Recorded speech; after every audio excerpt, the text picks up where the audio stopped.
tout le monde. Merci Thomas.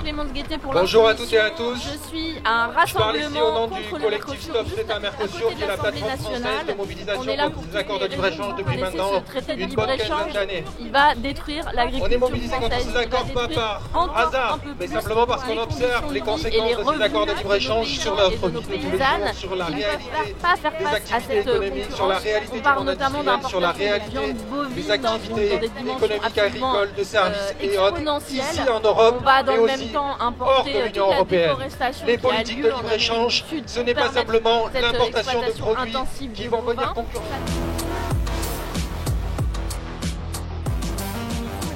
Un nouveau cadre de commerce international basé sur la souveraineté alimentaire et la solidarité internationaliste. Mais aussi de beaucoup de cultures. À bas l'OMC, à bas tous les accords de libre-échange et vive l'internationalisme paysan. Pour le sucre tout simplement.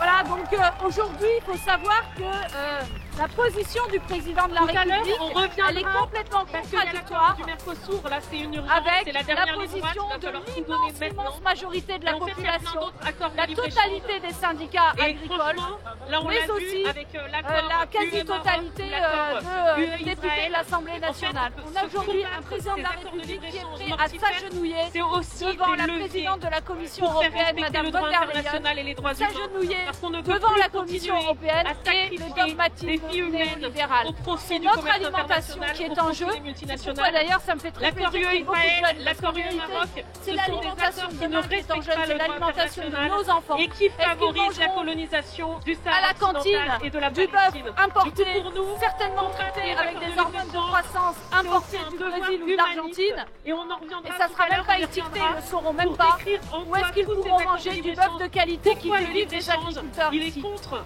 Voilà, c'est toute la l'alimentation, question qui il est est contre l'agriculture devant nous. paysanne, mais Et il est je aussi rappelle contre les droits qu'aujourd'hui, humains. s'il y a signature de l'accord avec le Mercosur, ce sera d'abord et avant tout la responsabilité du président de la République qui ne s'y est pas opposé depuis de très nombreuses années.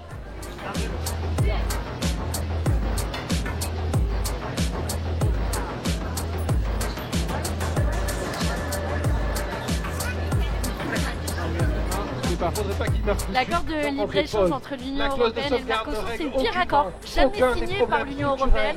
C'est un désastre évidemment pour les paysans qui se retrouvent face à une concurrence déloyale de méga fermes qui viennent de l'autre bout du monde. Alors je me présente, Bastien Brisson, porte-parole de la commission Caprine de la Confédération paysanne. Aujourd'hui je suis ici pour manifester contre le Mercosur en solidarité avec tous les paysans. Et je voulais aller sur un point précis, c'est qu'en fait le Mercosur impacte toutes les filières de l'agriculture. Par exemple, la viande caprine, aujourd'hui, a du mal à exister en France et à se vendre et se faire connaître avec les prix de bovin-viande qui augmentent et le prix de la viande bovin-viande qui augmente. On voyait un peu sortir la tête de l'eau de la viande caprine, mais si de la viande bon marché, de mauvaise qualité arrive sur le marché français ou européen, on va replonger dans l'eau et on va avoir du mal à exporter notre viande caprine, les chevreaux ou les réformes. Voilà. Donc sur mon département, le Mercosur, c'est aussi des importations massives de miel venant d'Argentine, du Mexique. Et donc les traités de libre-échange, c'est aussi une menace sérieuse pour les apiculteurs et apicultrices paysannes sur les départements avec des centaines de milliers de tonnes qui envahissent le marché européen. Et donc le miel local est plus difficile à écouler chez les grossistes qui se tournent vers des marchandises qui sont issues d'une apiculture moins disante socialement et moins disante environnementale, c'est évident. Donc il faut combattre ce traité de libre-échange de toutes nos forces. Je suis Laurent Chatuan, je suis de la Guadeloupe. Je fais partie également du secrétariat national de la Confédération paysanne et je représente l'UPG au sein de la Confédération paysanne. L'UPG, c'est l'Union des producteurs agricoles de Guadeloupe. Nous ne sommes pas pour le Mercosur. Nous subissons déjà dans les Antilles la vie chère et la concurrence déloyale des accords de libre-échange déjà en place. Donc ce nouveau traité, s'il est ratifié en fin d'année, va nous asphyxier davantage. La production déjà en baisse, des revenus paysans également. Donc, on évoque ce mérite. Et effectivement, hein, ça touche tous les outre-mer, que ce soit la Martinique, que ce soit la Guyane, nous sommes soumis à la même chose, notamment par rapport aux importations. Nous vivons de 80% d'importations. Notre agriculture a du mal à se développer. Si on nous met en concurrence avec ces grands géants du Brésil, de l'Argentine, nous sommes morts, nous n'aurons plus d'agriculture. Et pourtant, nous avons savoir-faire, c'est ce que je disais en préambule sur la remorque. Nous avons un savoir-faire, nous avons des agriculteurs, nous avons du monde, nous avons le potentiel, nous avons les terres qu'il faut et pourtant, on nous impose ça encore. Ils veulent absolument, on a le sentiment d'être abandonnés.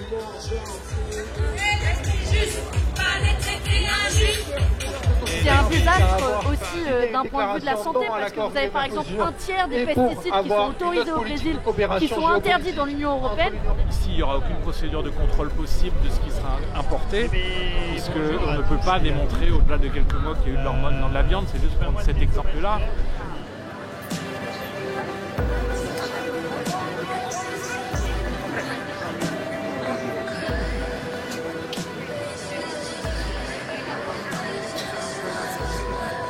La Commission européenne veut nous empoisonner et enfin c'est évidemment un désastre d'un point de vue environnemental. Pourquoi aller chercher du bœuf, du soja, du maïs, de l'autre bout du monde alors qu'on en produit?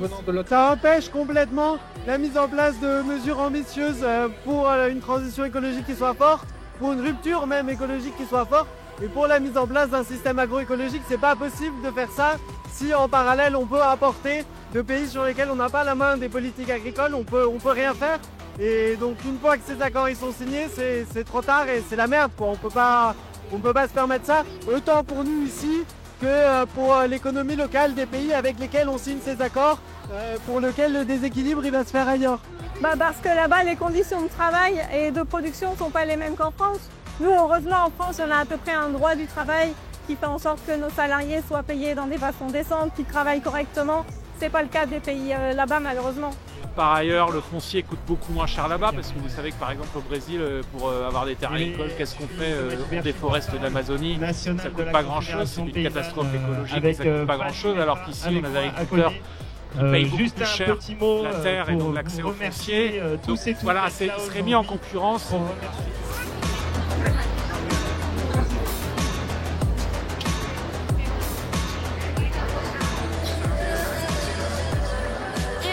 Cerise sur le gâteau, la Commission européenne tente de passer en force parce qu'ils savent qu'ils n'ont pas la majorité au niveau européen, parce qu'ils savent qu'ils n'ont pas le soutien des parlements nationaux. Ils sont en train de changer la base juridique pour précisément contourner la validation des parlements nationaux.